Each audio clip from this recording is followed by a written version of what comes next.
প্রথমেই যে প্রসঙ্গটা চলে আসছে, এটা কি খুব বিতর্কের জায়গা? প্রসেনজিৎ চট্টোপাধ্যায় নিজে বলছেন যে হিন্দিতে প্রশ্ন করলে ভালো হয়। তিনি কিন্তু এক্সপ্লেন করেছেন পুরোটা, যে একটা সর্বভারতীয় ক্ষেত্র সেই জায়গা আর কি। কিন্তু হিরো বাঙালির একটা আইকনের জায়গায় প্রসেনজিৎ চট্টোপাধ্যায় ফিল্মের জগতে, সেজন্য কি কোথাও মনে হয় বাংলা পক্ষের তরফ থেকে যে বিতর্ক? প্রথম কথা, সর্বভারতীয় ক্ষেত্র মানে আমাদের এই বৈচিত্র্যময় ভারতবর্ষে সকল ভাষার সমানাধিকারের যে স্থল, এটাকেই সর্বভারতীয় বলে। হিন্দি মানে সর্বভারতীয় না, হিন্দি মানে এই হরিয়ানা থেকে বিহার এই এলাকাটা। এটা প্রথম কথা হচ্ছে যে কত বাঙালি যারা তাকে নায়ক মনে করে তাদের কাছে একটা হীনমন্যতার জায়গা হয়ে গেল যে আমি যাকে বস মনে করি সে ওখানে গিয়ে আমার ভাষাটাকে বোঝাই এটা ঘরে রাখো। আমার এটা দেখে মনে হয়েছে সেই এরকম একটা সিনেমার প্লট হয় না, যে একটা মা অনেক কষ্ট করে একজনকে বড় করলো, ঠিক আছে, এটা খুব সাধারণ জায়গা থেকে, তারপরে তাদের বাড়িতে একটা পার্টি হচ্ছে, ঠিক আছে, সব নানা লোকজন এসছে, মা তখন ওই পার্টির ঘরে ঢুকে পড়েছে, তখন বলছে এখানে কেন, ভেতরে চলে যাও। আমি অনেকটা ওই এখানে বাংলা কেনর মধ্যে সেই জিনিসটা পেয়েছিলাম। কিন্তু এই পুরো ঘটনায় যেটা গুরুত্বপূর্ণ সেটা প্রসেনজিৎ নয়। যেটা গুরুত্বপূর্ণ হয়েছে সেটা হচ্ছে যে বাঙালি জাতির যে প্রতিক্রিয়া হয়েছে, যে তীব্র প্রতিক্রিয়া হয়েছে, যে ব্যাপক প্রতিক্রিয়া হয়েছে, যে গভীর প্রতিক্রিয়া হয়েছে এবং ক্রোধের প্রতিক্রিয়া হয়েছে।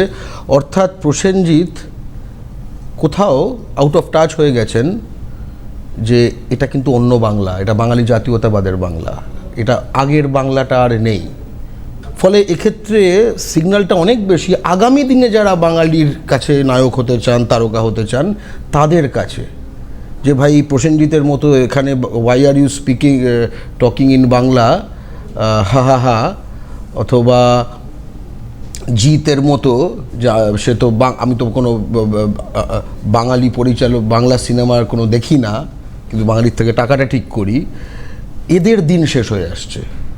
প্রসেনজিৎ যেহেতু বাঙালি জাতির বুম্বাদা, আমাদের প্রিয় বুম্বাদা, আমরা বাংলা পক্ষর তরফ থেকে আমি চিঠি লিখেছিলাম, খোলা চিঠি, যে ক্ষমা প্রার্থনা করতে বাঙালি জাতির কাছে। উনি বাঙালি জাতিকে অনেক অসাধারণ মুহূর্ত দিয়েছেন, অনেক বাঙালিকে, যেহেতু স্বজাতির মানুষ ক্ষমা আছে, ঠিক আছে। এবং আমি দেখলাম যে উনি সেই চিঠি রেসপন্ড করেছেন।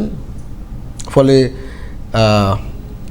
এই সিগন্যালটা সকলের কাছে গেল যে এটা অন্য বাংলা। আমি আরেকটুখানি আটকাচ্ছি, অবশ্যই করে আলোচনায় আসবো। একসময় বাংলা পক্ষের সঙ্গে যুক্ত ছিলেন ডক্টর অরিন্দম বিশ্বাস, এই মুহূর্তে আলাদা একটি সংগঠন তৈরি করেছেন। তিনি প্রসেনজিৎ চট্টোপাধ্যায়ের প্রসঙ্গে ঠিক কি মতামত পোষণ করেছেন একটুখানি শুনিয়ে দেবো।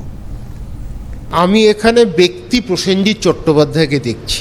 উনি একজন বাঙালি হতে পারেন, কিন্তু ঘটনা চক্রে আপনি যদি প্রেক্ষিটা দেখেন, প্রেক্ষিটা একটু অন্যরকম ছিল।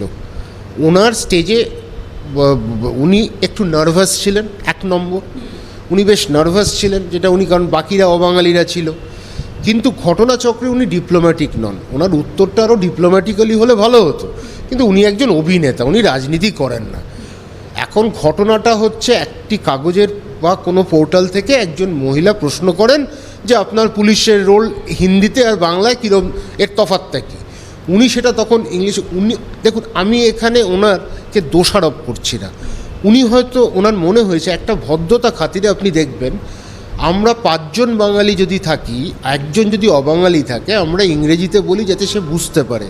আমরা নিজেদের মধ্যে যদি কথা বলি সেটা কিন্তু প্রাদেশিকতা হয়ে যায়। বাংলা ভাষার জন্য লড়া, আর 6 জনের মধ্যে একজন অবাঙালি থাকে আর 5 জনের মধ্যে কথা বলা, সেটার মধ্যে প্রাদেশিকতার কিন্তু যদি দেখা যায়, যদি আমি 5 জন আমরা নিজেদের ভাষায় কথা বলছি, তাকে অপমান করা। প্রসেনজিৎ চট্টোপাধ্যায় হয়তো ভেবেছিলেন যে উনি যদি ইংরেজিতে প্রশ্নটা করতেন বাকিরা বুঝবেন, কিন্তু প্রসেনজিৎ চট্টোপাধ্যায় এটা ভুলে গেছিলেন যে আরেকজন মানুষ, তাকে আমি চিনতে পারলাম না, সে কিন্তু বাংলাও বোঝেন, হিন্দিও বোঝেন, ইংরেজিও বোঝেন, কারণ সে কিন্তু পরে তর্জমা করে দিয়েছে। আমার বক্তব্য, প্রসেনজিৎ চট্টোপাধ্যায় এইসব জায়গায় বাংলাতে উত্তর দিতে পারতেন, প্রথম উত্তরটা বাংলাতেই দিতে পারতেন, পরে নিজেই তর্জমা করে দিতে পারতেন বাকি জনদের জন্য, বা বাকি দর্শকদের জন্য, বা বাকি মিডিয়াদের জন্য। প্রসেনজিৎ চট্টোপাধ্যায় ব্যক্তিগতভাবে একটা ভুল করে ফেলেছিলেন। আমি আবার বলবো, প্রসেনজিৎ চট্টোপাধ্যায়ের মতো ব্যক্তিগত কুৎসা আমাদের নেই। তবে একটা ঘটনা, যে সেলিব্রিটিরা রাস্তায় আরজি করার জন্য মাতিয়ে তুলছেন, রাত জাগো করছেন, সেই সেলিব্রিটিরা হয়তো তাদের ব্যান করে দেওয়া হয়েছে, ঠিক আছে, কিন্তু সেলিব্রিটিরা তারা এখন বাঙালিরা যখন মার খাচ্ছে, এইটা কি কোনো কম ইস্যু, কম বড় ইস্যু এটা? আবারও চলে আসবো গর্গ চট্টোপাধ্যায়ের সঙ্গে আলোচনায়। আমি অরিন্দম বিশ্বাসের প্রসঙ্গে একটু পরে আসবো, যেহেতু বাঙালি অস্মিতা বা বাঙালি জাগর কথা হচ্ছে। ঠিক এই জায়গায় যদি আমরা দেখি, আরও বিস্তারিত ক্ষেত্র বা প্রতিক্রিয়াও শোনাবো আর কি। বাংলা বললেই বাংলাদেশি প্রশ্নচিহ্ন বা প্রশ্নবোধক এই মুহূর্তে এই জায়গাটা খুব বেশি পরিমাণে চলে এসছে, রাজনৈতিক স্তরে এটা খুব তোলা হচ্ছে। আরও আগে উঠলে কি ভালো হতো? অনেক আগে উঠেছে, মূলধারার সংবাদ মাধ্যমে আসেনি, ঠিক আছে। পশ্চিমবঙ্গে রাজনৈতিকভাবে আরো আগে উঠলে কি রাজনৈতিকভাবেই উঠেছে, কিন্তু রাজনীতি বলতে আমরা শুধু দল বুঝি, এটাই হচ্ছে সমস্যা। বাংলা পক্ষ দলের উপর জাতি এই নীতিতে বিশ্বাস করে, ঠিক আছে।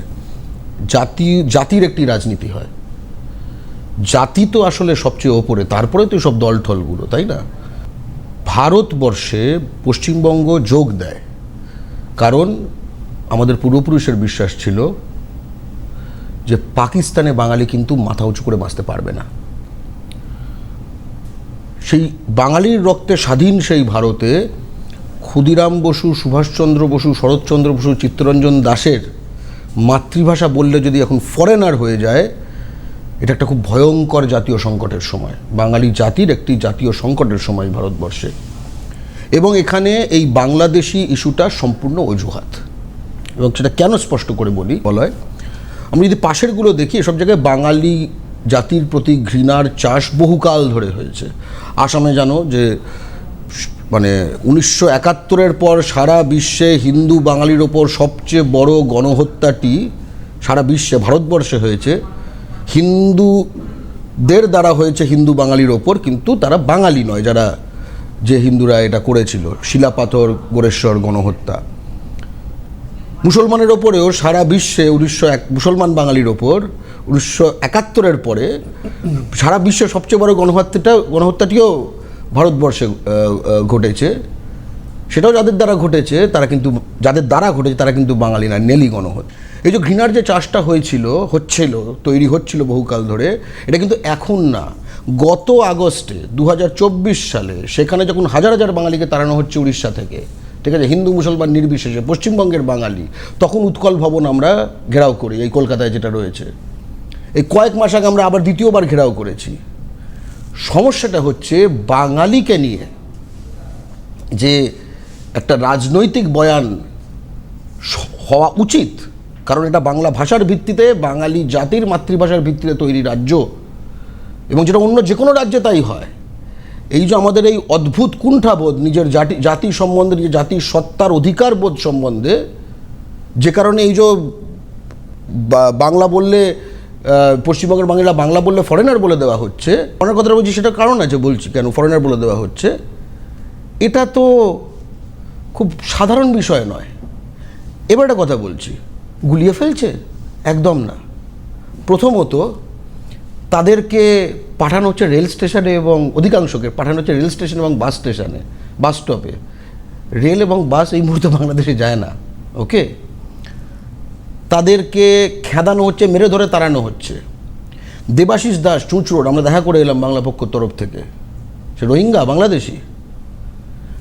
উত্তম ব্রজবাসী, বাঙালি জাতি, রাজবংশী সম্প্রদায়, তাকে ফরেনার করে দেওয়া হয়েছে। আসামের চিফ মিনিস্টার বলে যে বাংলা বললে, ঠিক আছে, বাংলা যদি তুমি জনগণনায় লেখো তাহলে তুমি ফরেনার। ইন্টারেস্টিং জিনিস।